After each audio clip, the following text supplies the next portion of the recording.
오늘 우리에게 주시는 하나님 아버지의 말씀은 야고보서 2장 5절에서 7절 말씀입니다. 야고보서 2장 5절에서 7절 제가 봉독해 드리겠습니다. 사랑하는 형제 자매 여러분, 들으십시오. 하나님께서는 세상에 가난한 사람을 택하셔서 믿음에 부요한 사람이 되게 하시고 하나님을 사랑하는 이들에게 약속하신 그 나라의 상속자가 되게 하시지 않았습니까? 그런데 여러분은 가난한 사람을 업신여겼습니다. 여러분을 압제하는 사람은 부자들이 아닙니까? 또 여러분을 법정으로 끌고 가는 사람도 부자들이 아닙니까? 여러분이 받드는 그 존귀한 이름을 모독하는 사람도 부자들이 아닙니까? 아멘. 우리가 또 이 새벽 기도의 시간에 지금 야고보서 말씀을 나눕니다.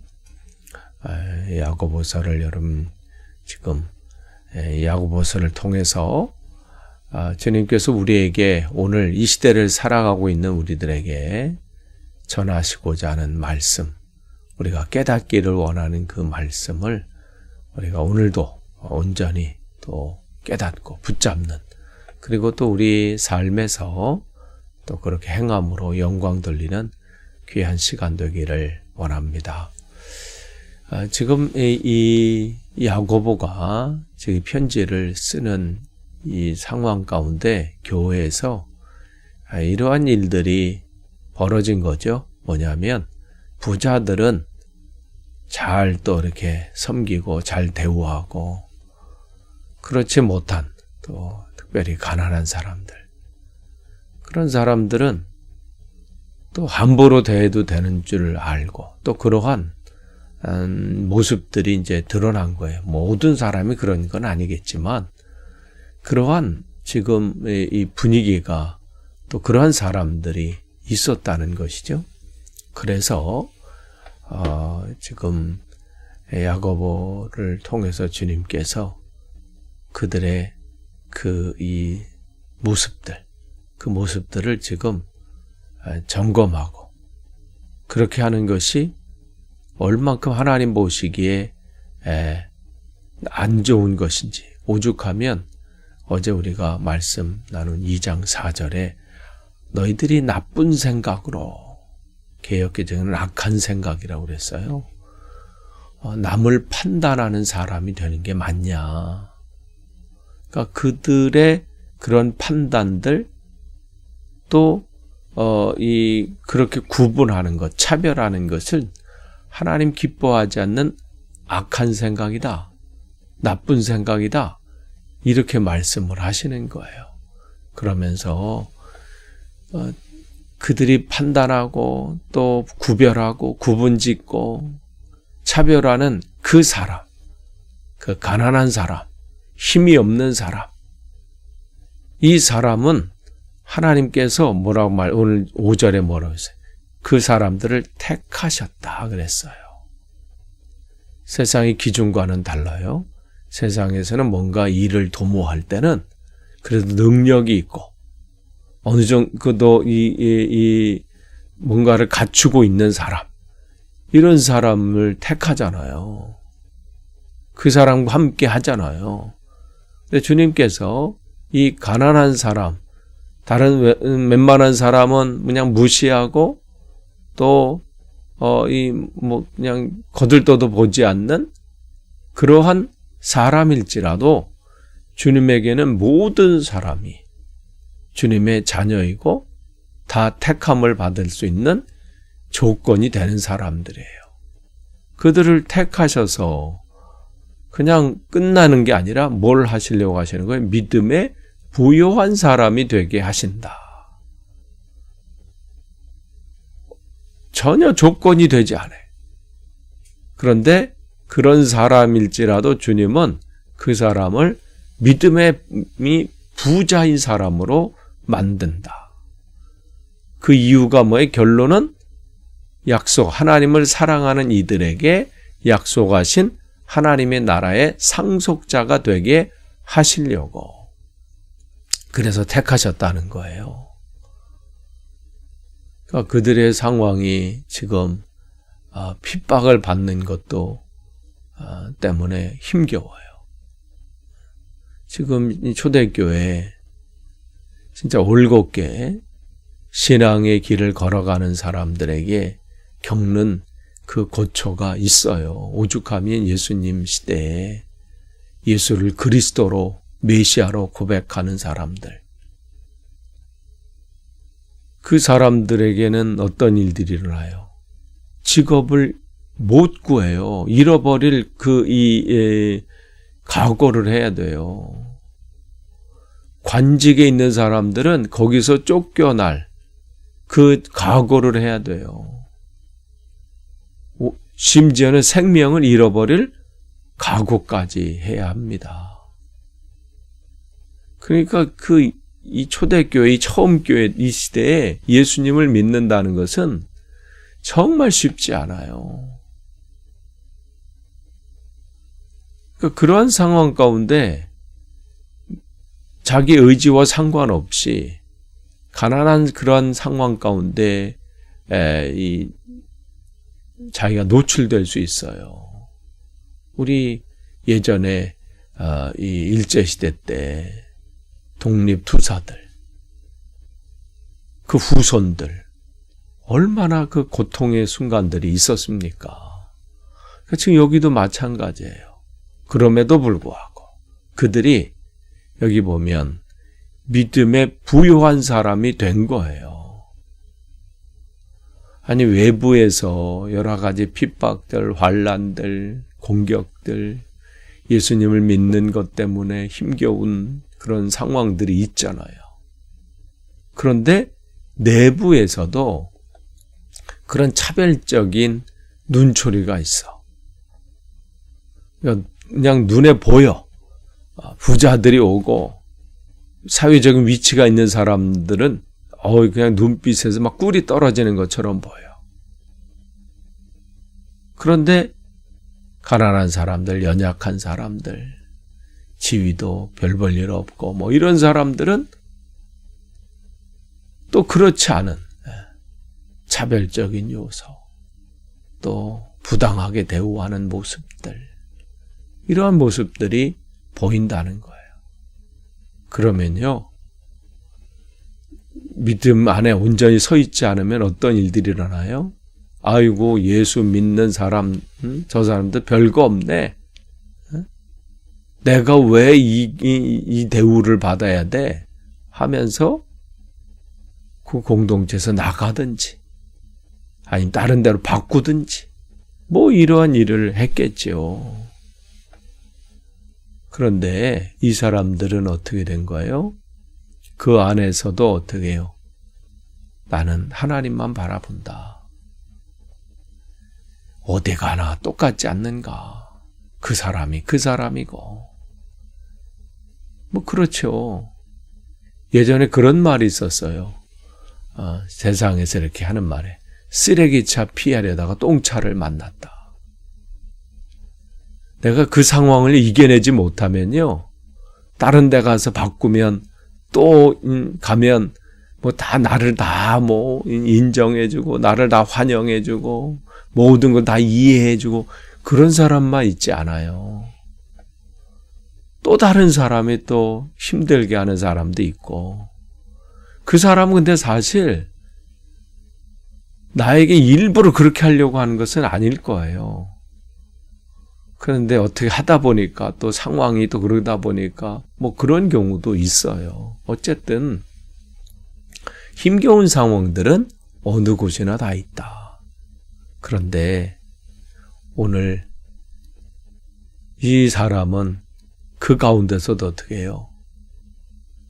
그런 시선들도 있고 또 그런 대우함도 있지만 나는 하나님께서 나에게 약속하신 그 하나님 나라의 상속자가 되기 위해서 나는 오늘도 믿음 안에서 나는 오늘도 든든히 살아나갈 것이다.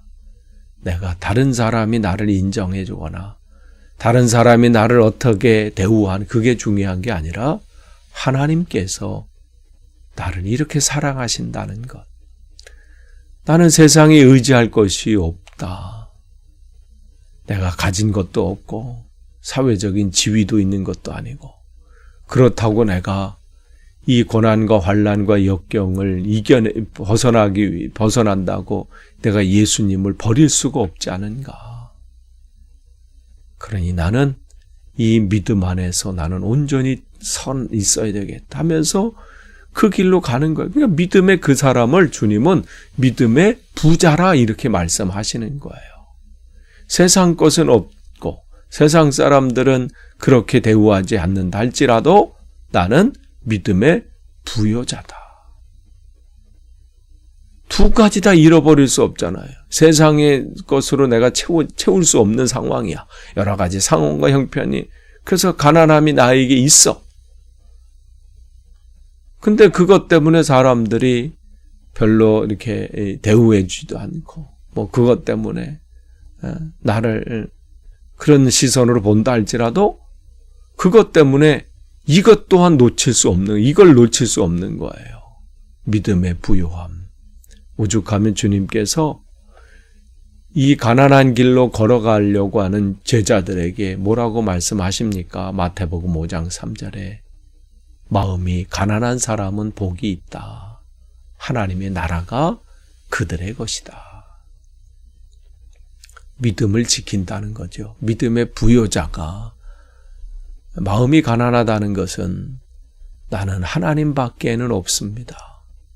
세상에 나는 모든 것으로 나는 파산된 사람입니다.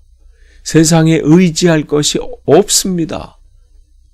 세상에 어떤 것도 나는 의지할 것을 다 놓쳐버린 사람입니다. 나는 하나님만 의지할 수밖에 없는 그런 사람입니다. 그런 사람은 믿음의 부요자가 되는 거죠. 믿음의 부자가 되는 거예요.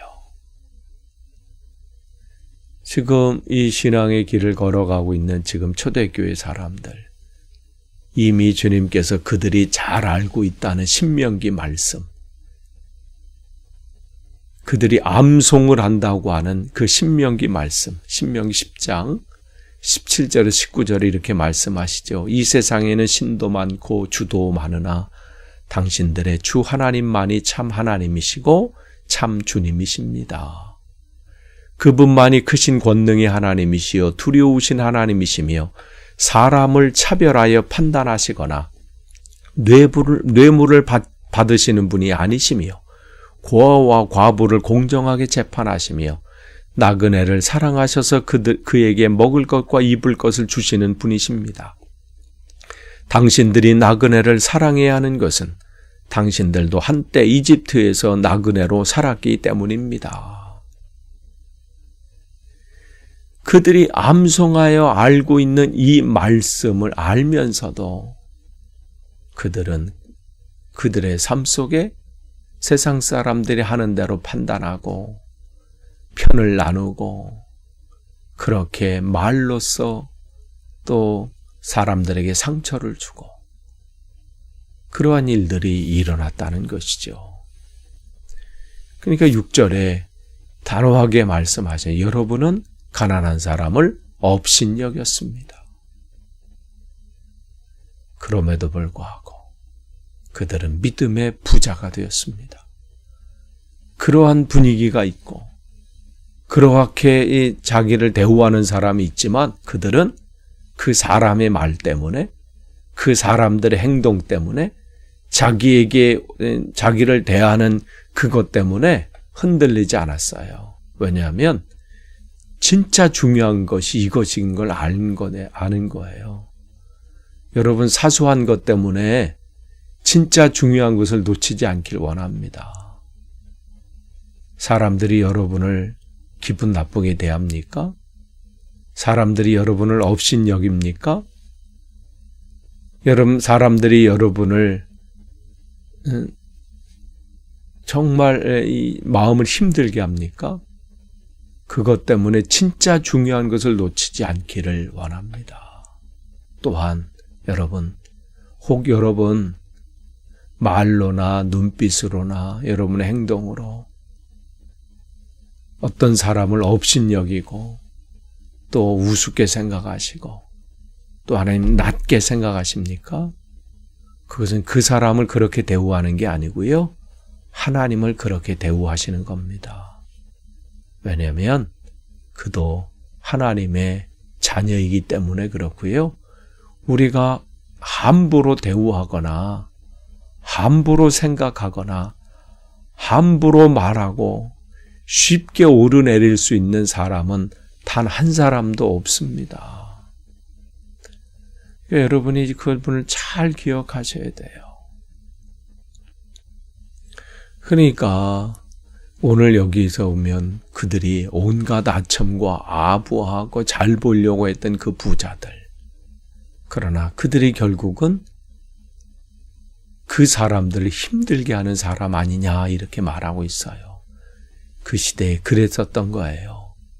정말 힘들게 하고 꼬투리만 하나 잡히면 법정으로 끌고 가서 하여간 끝장을 보려고 하는 사람들이고 결국은 그들도 어떻게 해요? 같은 자리에서 뭐 하는 것처럼 보이지만 자기에게 불이익이 오면 자기를 힘들게 하면 어떻게 해요? 주님의 이름을 모독하는 사람들이라는 거예요.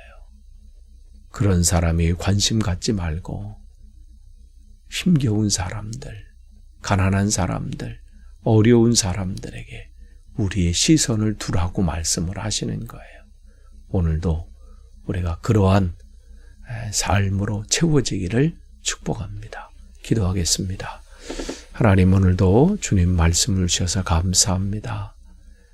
야고보서를 통해서 우리에게 주시는 이 말씀, 한 귀로 듣고 한 귀로 흘려보내는 것이 아니라 우리의 삶에서 열매 맺고 또 그러한 삶을 살 수 있도록 인도해 주옵소서. 예수님의 이름으로 기도합니다. 아멘.